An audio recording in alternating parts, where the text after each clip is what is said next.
afternoon. Good afternoon, Monsignor Cerbo. What defiles a man, or what makes a man unclean or impure before the eyes of God is not what enters his mouth, which he does not make sure is clean or pure because he does not wash his hands. Rather, it is that which comes out of his mouth that defiles a man or makes a man unclean or impure.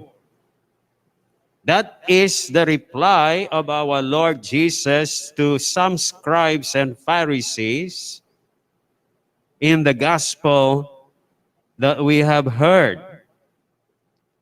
These Pharisees and scribes came all the way from Jerusalem just to go to Galilee, where Jesus was, and to ask him that question, why do your disciples break the tradition of the elders?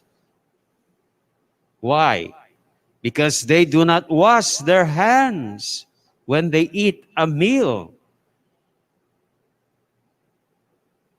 The Pharisees and scribes had a list of the unclean, and that is contained in the book of Leviticus, chapter 11, verses 13 to 21.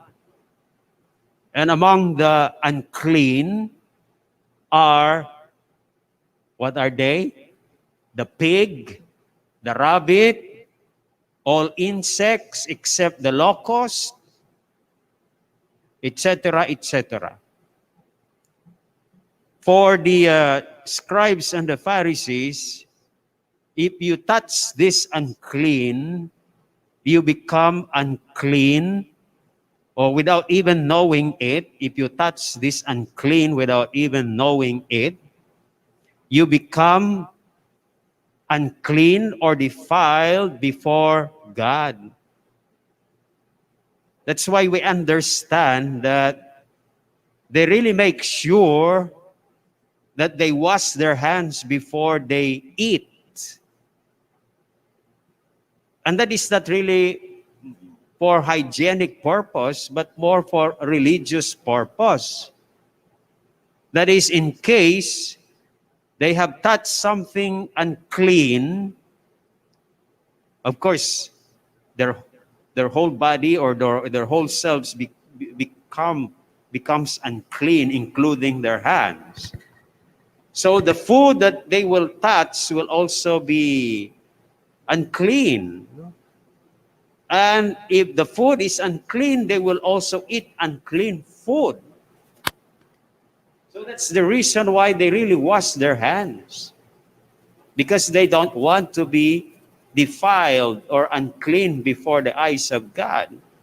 That's why they were shocked to see that the disciples of our Lord are not washing their hands before they eat. They are not following the tradition of the elders. That we have to be clean, not defiled before the eyes of God.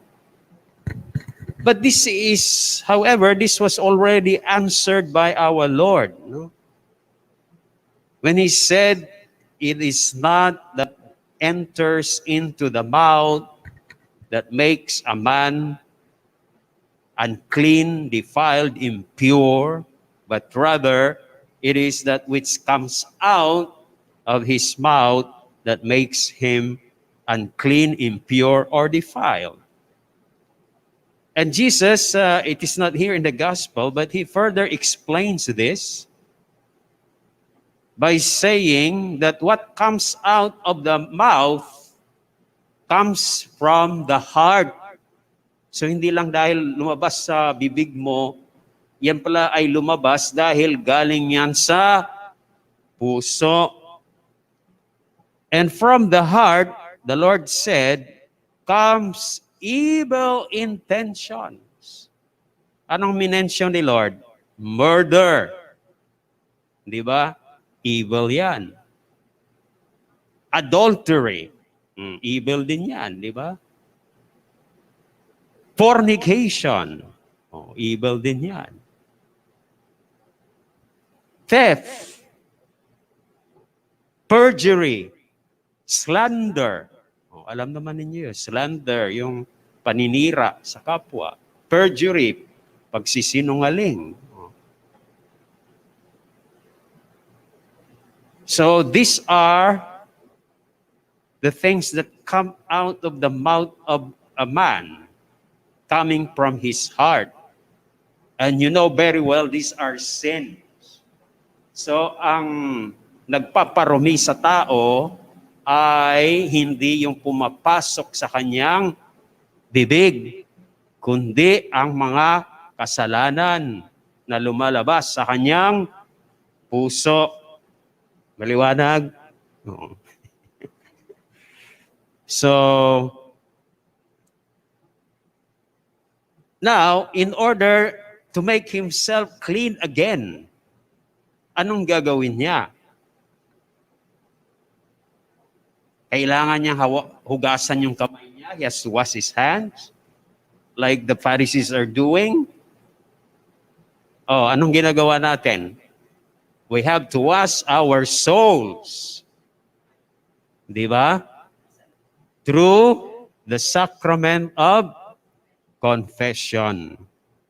And Saint John Mary Vianney, whose memory we celebrate today, was dedicated and devoted to hearing confessions because he desired that all of us